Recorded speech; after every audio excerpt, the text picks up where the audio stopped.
Welcome back to food festival channel. నేను మీ లక్ష్మిని. తిరుమల స్టైల్లో సాంబార్ని ఎలా ప్రిపేర్ చేసుకోవాలో ఈ వీడియోలో చూద్దాము. మనం సాంబార్ని తయారు చేసేటప్పుడు రెండు సీక్రెట్ ఇంగ్రీడియంట్స్ వేయటం వల్ల తిరుమల రుచితో ఈ సాంబారు తయారవుతుంది. అవేంటో తెలియాలంటే వీడియోని లాస్ట్ వరకు స్కిప్ చేయకుండా చూడండి. చిక్కగా చాలా రుచికరంగా ఉండే ఈ సాంబారు అన్నం, దోశ, అలాగే ఇడ్లీకి కాంబినేషన్గా అదిరిపోతుంది. సాంబార్ని తయారు చేసుకోవటానికి మీడియం సైజులో ఉన్న ఒక తీపి గుమ్మడికాయని తీసుకున్నాను.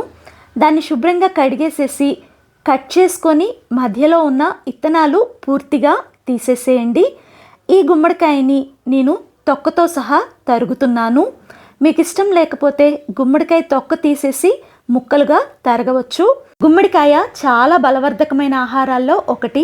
చిన్నపిల్లలకి వారానికి ఒక్కసారైనా గుమ్మడికాయతో ఏదో ఒక వంటకం చేసి పెట్టడం వల్ల వాళ్ళకి తెలివితేటలు చాలా బాగా ఇంప్రూవ్ అవుతాయి. సాంబార్ని తయారు చేసుకోవడానికి 4 టమాటాలు, 6 పచ్చిమిర్చి శుభ్రంగా కడిగేసి టమాటాలని 4 ముక్కలుగా తరిగేసేసి పచ్చిమిర్చిని పొడవాటి చీలికలుగా తరుక్కొని పక్కన పెట్టుకోండి. ఈ సాంబార్కి పండు టమాటాలు అయితే చాలా రుచికరంగా ఉంటుంది. ఇప్పుడు ఒక కుక్కర్ని తీసుకొని తరిగిన టమాటాలు, పచ్చిమిరపకాయలు, పెద్దగా తరిగిన గుమ్మడికాయ ముక్కల్ని వేసేసి 2 రెమ్మల వరకు కరివేపాకు, అలాగే ఒక చిన్న నిమ్మకాయ అంత చింతపండుని ముందుగానే నానపెట్టుకోండి. దీంట్లో ఒక గుప్పెడి పైన కొత్తిమీరను కూడా వేసేసేయండి.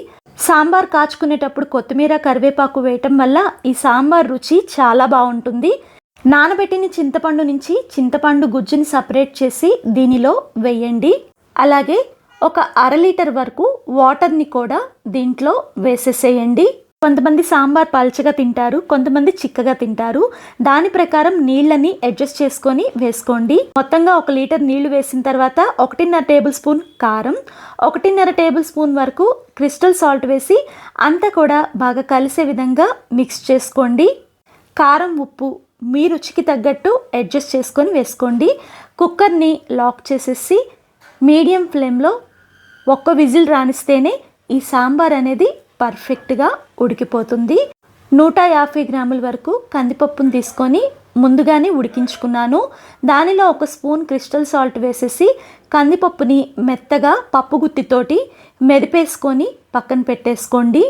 సాంబార్ మరింత చిక్కగా రావాలంటే కందిపప్పు ఉడికించేటప్పుడు కొన్ని పెసరపప్పు కూడా వేస్తే సరిపోతుంది. 1 విజిల్ వచ్చి విజిల్ పూర్తిగా వదిలిన తర్వాత మీకు చూపిస్తున్నాను. గుమ్మడికాయ ముక్కలు పర్ఫెక్ట్గా ఉడికిపోయినాయి.